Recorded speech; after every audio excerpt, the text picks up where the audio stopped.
Bonjour à vous, amis ascendant Verseau. Voici donc les prévisions pour l'année 2017 vous concernant et je rappelle encore une fois qu'il s'agit ici d'astrologie sidérale. Voici donc votre thème qui apparaît à l'écran. Vous voyez que j'ai déjà marqué en rouge l'ascendant ici et que en fait les maisons donc qui représentent les domaines de votre vie eh bien suivent obligatoirement le sens des signes du zodiaque, puisque en védique on travaille toujours avec la domification égale, c'est-à-dire qu'un signe est égal à une maison. Donc si vous avez des planètes en bélier, eh bien elles seront obligatoirement en maison 3, et puis si vous avez des planètes bien en vierge, eh bien elles seront obligatoirement également en maison 8. Donc vous voyez que c'est relativement simple et on ne s'embarrasse pas ici d'orbes. Bien. Alors, comment ça va marcher? Eh bien, vous voyez le fait que justement que ces maisons soient déjà numérotées à l'écran, ça nous montre tout de suite les domaines de votre vie qui vont être à l'ordre du jour cette année, si je puis dire. Puisque vous allez avoir Jupiter qui envoie en fait certains aspects sur certaines maisons, donc vous regarderez sur mon site si vous voulez savoir un petit peu comment ça marche, et Saturne qui fait de même. Eh bien, vous allez avoir Jupiter et Saturne qui vont lancer des flèches. Donc c'est des regards qu'ils lancent et quand Saturne et Jupiter envoient des regards en même temps, donc à la même période, sur les mêmes maisons, eh bien ces maisons-là sont activées.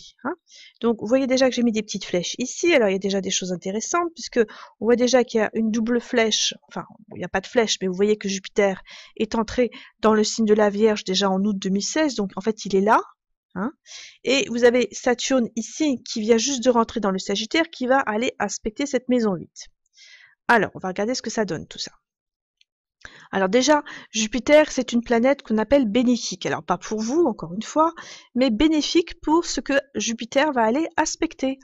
Puisque Jupiter gouverne la maison de votre argent, de vos finances ici, et la maison de vos projets. Donc ce sont deux maisons neutres, ce sont des maisons qui ne sont pas du tout désagréables, l'argent, les projets. Donc on considère que Jupiter va aller plutôt agir dans le sens de ces maisons, et donc c'est pas du tout mauvais. On va dire que Jupiter est bénéfique en ce qui vous concerne. Bien. Donc ce Jupiter bénéfique dans une maison vraiment mauvaise, maléfique, la maison 8 c'est la pire maison du zodiaque, maison des destructions, des bouleversements, des maladies, des deuils, enfin et j'en passe, eh bien Jupiter va se sentir vraiment un petit peu à l'étroit là, il va pas se sentir du tout à l'aise. En fait il ne pourra pas apporter les bonnes choses dans cette maison, tout au plus peut-il les adoucir, et encore. Or, comme Jupiter gouverne les projets et les finances, eh bien ça veut dire que vos projets risquent de tomber un petit peu à l'eau cette année. Donc vos rêves, vos espoirs, eh bien ça risque de ne pas se réaliser cette année, puisque Jupiter ne pourra pas vous soutenir. C'est comme ça qu'en fait il faut comprendre. La bonne nouvelle quand même, c'est que Jupiter, le 6 septembre, changera de signe. Donc ici, il passera en balance. Et là, par contre, eh bien, la maison 9 en balance, c'est la meilleure maison du zodiaque. C'est la maison porteuse de chance. Donc un conseil pour vous, ascendant Verseau, c'est si vous avez des projets à mettre en place, attendez plutôt la fin d'année. Quand Jupiter vraiment sera dans le signe de la balance, là, elle pourra quand même vous donner un petit coup de pouce. Bon. Ça, c'est déjà un petit peu la mauvaise nouvelle pour vous. Et on va regarder maintenant ce que fait Saturne. Voilà le texte qui arrive en cascade. Alors Saturne gouverne votre ascendant. Donc ça c'est bien, mais Saturne gouverne aussi la maison 12, qui est une autre maison maléfique, ou une maison Trik, T-R-I-K, en védique. La maison 12 est en relation alors avec les séparations, les pertes de toutes sortes, que ce soit les pertes financières, ou les pertes de personnes, ou les pertes de la santé. C'est une maison qui sépare, et Saturne lui-même, de toute façon, quelle que soit la maison qu'il gouverne, eh bien, a cette cette qualité de séparer.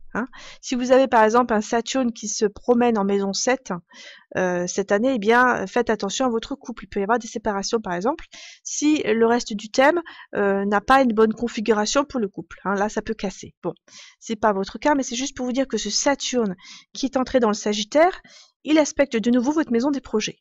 Donc vous voyez qu'en fait, tout ça, ça va dans le même sens. Vos projets risquent vraiment d'être bloqués. Il peut y avoir des retards, des choses qui se font pas, je sais pas moi, des autorisations qui n'arrivent pas, des fonds qui ne se débloquent pas. Enfin, des espoirs qui ne sont en fait pas réalisés. Donc, gardez l'information pour vous et encore une fois, si vous avez des projets importants, essayez quand même de les déplacer dans le temps parce que vous aurez quand même vraiment beaucoup de mal. Donc ça, c'est encore une information pour vous importante. Alors, Jupiter, on va continuer sur les aspects. Donc, il y en a un ici, sur la maison 4. Mais enfin, il va pas tellement, en fait, agir cette année. La maison 4, c'est la maison, en fait, de l'immobilier. Donc, bah là, un petit aspect sympathique. Mais enfin, bon, il se passera pas grand-chose, hein. Moi, je l'ai quand même mis là-dessus, hein, parce qu'il est là. En fait, c'est plus intéressant de regarder cet aspect-là, puisqu'on a Jupiter qui va aspecter encore une fois votre maison 12, la maison des séparations, mais c'est aussi le signe de chute de Jupiter, le Capricorne. Donc vous voyez, on retombe un petit peu toujours sur le même schéma, des projets qui ne se font pas, et puis en plus des séparations, des pertes. Donc vraiment faites bien attention, si vous devez investir dans un projet, à ne pas en plus aller faire des pertes financières ici, hein, parce que Jupiter ne pourra pas vous protéger à ce niveau-là, hein, il est en chute. Donc c'est pas possible, il ne peut pas protéger ici les pertes financières. Bien. Alors, ce Saturne en maison 11, il a aussi une autre signification, c'est qu'il peut aussi bloquer votre travail salarié. Alors, décidément, c'est vraiment des mauvaises nouvelles pour vous. Mais bon, ça ne sera pas toujours le cas, hein. Il faut simplement attendre. Il y a des années qui sont bonnes et puis il y a des années qui le sont moins. Donc cette année-là, c'est pas super pour vous, hein. Saturne dans la maison 11, donc peut bloquer les amitiés, bloquer les projets. Au niveau du travail salarié, vous pouvez connaître aussi un peu alors des ennuis ou de la routine. Alors quand je dis des ennuis, c'est plutôt en fait de l'ennui, hein. Alors, des ennuis aussi, c'est possible. En tout cas, ça ne se passera pas exactement comme vous voudrez, hein, parce que Saturne, là, il va quand même avoir comment dire, un impact ou une influence quand même pas très agréable dans la maison 11, hein. Donc des difficultés, pardon, des freins, éventuellement changement d'emploi, hein, les séparateurs, c'est séparateurs. Bref, donc faites bien attention quand même à vous. Et si vous êtes en recherche d'emploi, eh bien c'est vrai que cette configuration-là ne va pas faciliter l'embauche, hein. Alors j'ai mis heureusement Jupiter aspecte la maison 2 des finances et peut apporter une chance à ce niveau, oui, puisque Jupiter aspecte évidemment la maison d'en face. Alors j'ai pas mis la flèche parce que ça ferait un petit peu trop sur le graphique, mais là c'est le domicile de Jupiter, les poissons, enfin un de ses domiciles en tout cas. Donc Jupiter va aller un petit peu sauvegarder vos sous ici, hein. Donc bon, c'est un petit peu la bonne nouvelle pour vous. Il y aura un petit plus à ce niveau-là, hein. Tout n'est pas catastrophique, heureusement. Donc voilà, donc gardez bien en tête quand même que la maison 8 est activée, à la fois par Jupiter et Saturne, que la maison 12 est activée parce que Jupiter envoie un aspect dessus, et que Saturne, qui gouverne cette maison, eh bien, aspecte, lui, votre maison 1. Donc vous avez le mettre de 12 en 1, si vous voulez, hein. Donc il est encore très actif du point de vue de la signification de la maison 12, Saturne, hein, à cause de l'aspect de Jupiter, et puis encore une fois, parce que il y a cette maison 12 ici, qui va marcher un petit peu de pair avec la maison 8, hein. En plus, Saturne va rétrograder dans le Scorpion, parce que bon, c'est vrai, il vient de changer de signe. Enfin, Saturne passe son temps à rétrograder quand même. Donc en rétrogradant, eh bien, Saturne va agir comme s'il se trouvait dans la maison d'avant, hein, également. Donc c'est comme s'il se trouvait encore dans le Scorpion, et dans le Scorpion, il enverra encore par aspect de 3 un aspect sur cette maison 12 qui, encore une fois, va être quand même très active pour vous cette année. Alors quand est-ce que Jupiter va rétrograder? Alors je regarde mes petites notes, voilà, donc il va rétrograder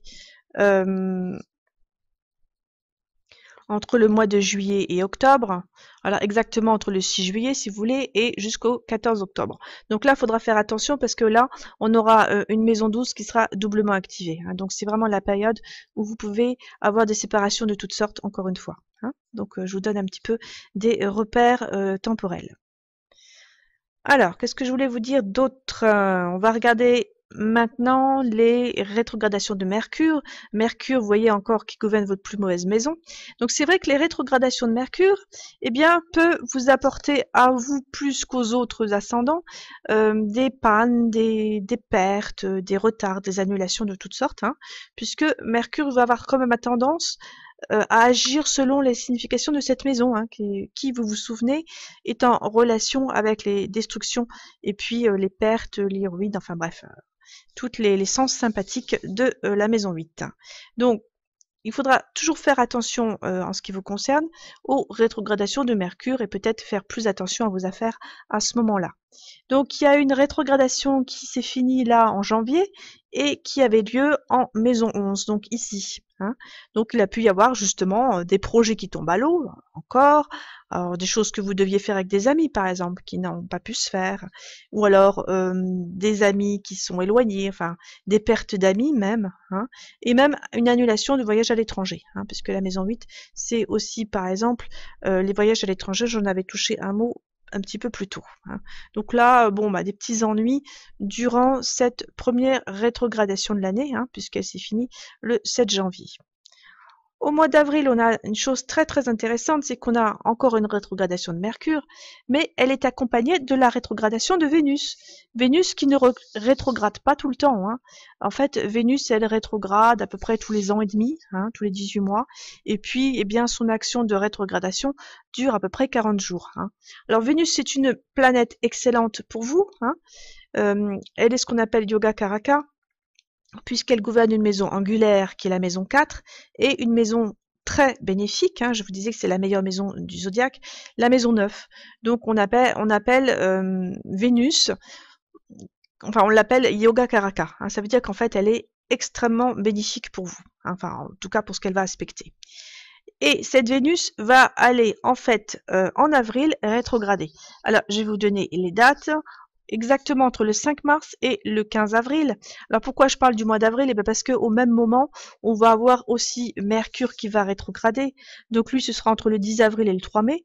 Donc c'est vraiment le mois d'avril où il y aura vraiment une double action de Mercure ici, en bélier, et de Vénus ici, en poisson, entre 3 et 20 degrés des poissons, tout ça encore en sidéral. Hein. Alors qu'est-ce que ça pourrait donner tout ça? Eh bien, Vénus dans le signe du poisson, eh bien, elle va aller avantager cette maison de l'argent. Donc, comme elle gouverne la meilleure des maisons, la maison de la chance, bon, profitez-en si vous voulez jouer au loto, par exemple, hein, si vous aimez bien jouer, hein, eh bien, faites-le, parce que là, ça pourrait payer. Et puis, eh ben, dans d'autres domaines, en général, vous pourriez simplement avoir des rentrées financières inattendues, hein, un petit peu de la chance, des choses que vous n'attendiez pas. Hein. Par contre, faites attention dans vos déplacements, et oui, car rien n'est simple, puisque Mercure, lui, par contre, gouverne la maison 8, hein, ça reste pour tout le temps, hein, eh bien, il va aller se déplacer dans la maison des déplacements, justement. Donc là, vous pourriez avoir des pannes ou des accidents, même si il y a des mauvais aspects dans votre thème à ce niveau-là. Hein. Donc là, il y a un risque. Donc faites bien attention. Hein. Faites réviser votre voiture avant, que sais-je, enfin bref.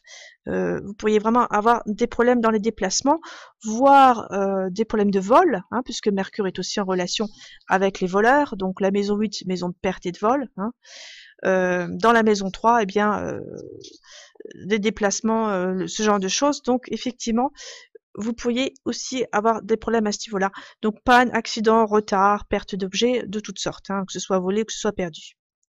Donc en fait, une période un petit peu en demi-teinte, puisque la rétrogradation de Vénus sera excellente, mais celle de Mercure pas tellement. Hein. Donc bon, il pourrait y avoir des bonnes choses et des mauvaises choses au même moment, ou en tout cas au même mois.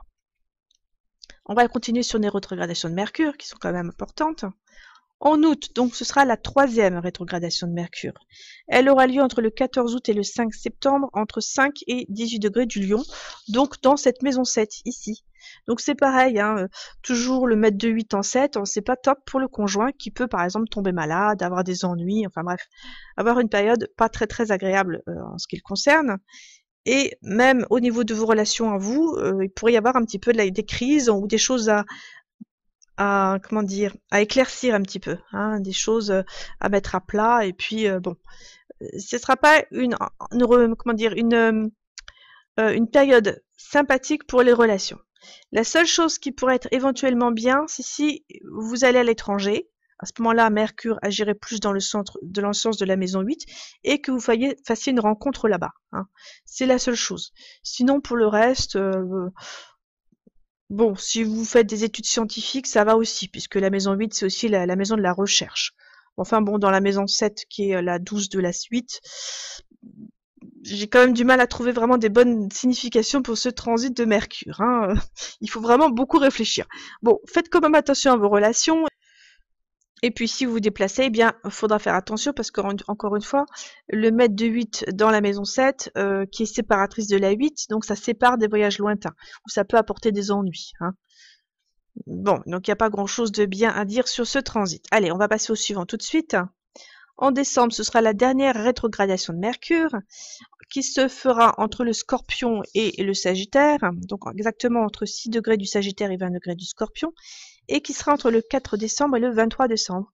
Donc là, eh bien, entre le Scorpion et le Sagittaire ici, donc c'est entre la carrière et les projets.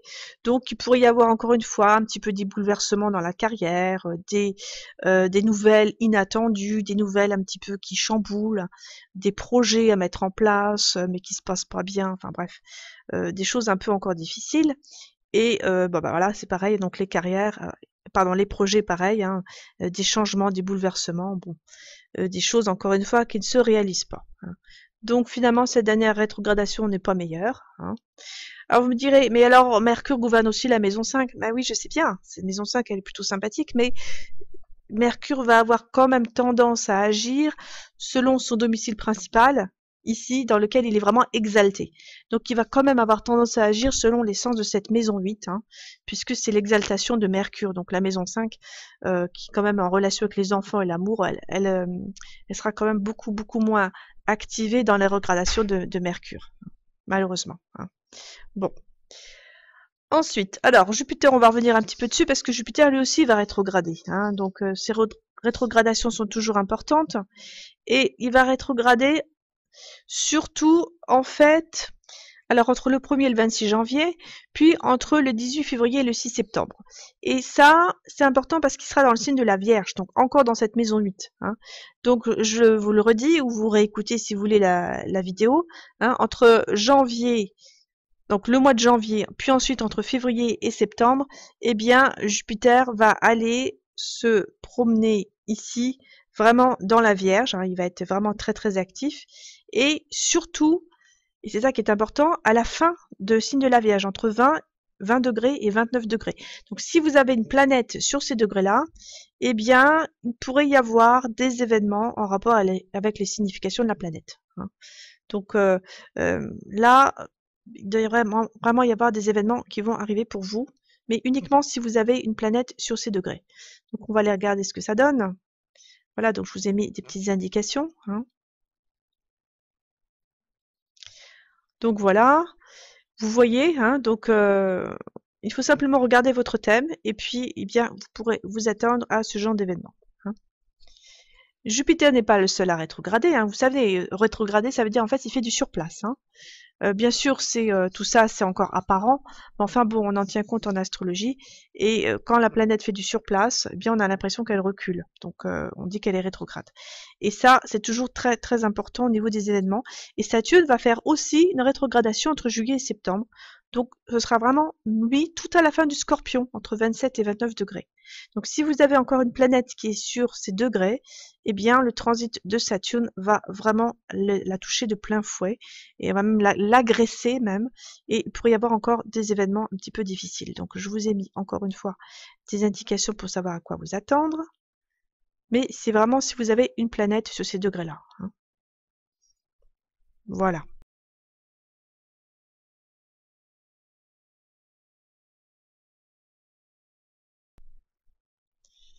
Voilà, eh bien j'en ai fini en ce qui concerne mes prévisions. Donc quelles sont les personnes célèbres ayant un ascendant Verseau? Eh bien il y a Georges Clooney, Michel Polnareff, alors par exemple, lui, il pourrait très bien arrêter sa carrière, hein, puisqu'on a vu que la maison 12 était activée, ou alors il aurait des projets qui ne se feront pas. Caroline de Monaco, et puis Manuel Valls. Alors ça, c'est peut-être intéressant pour vous en tant qu'information. Vous, les Français qui êtes en France, hein, moi je suis à l'étranger, parce que Manuel Valls, eh bien, pourrait, par exemple, ne pas avoir de succès par rapport à ses rêves et espoirs, hein, puisqu'on vient de voir que cette maison 8 allait vraiment mettre un petit peu à l'eau ses projets. Donc ça fait déjà une petite, une petite information sur les présidentielles que je vous donne à vous, ascendant Verseau. Voilà, eh bien, bon vent, bon courage et à bientôt. Au revoir.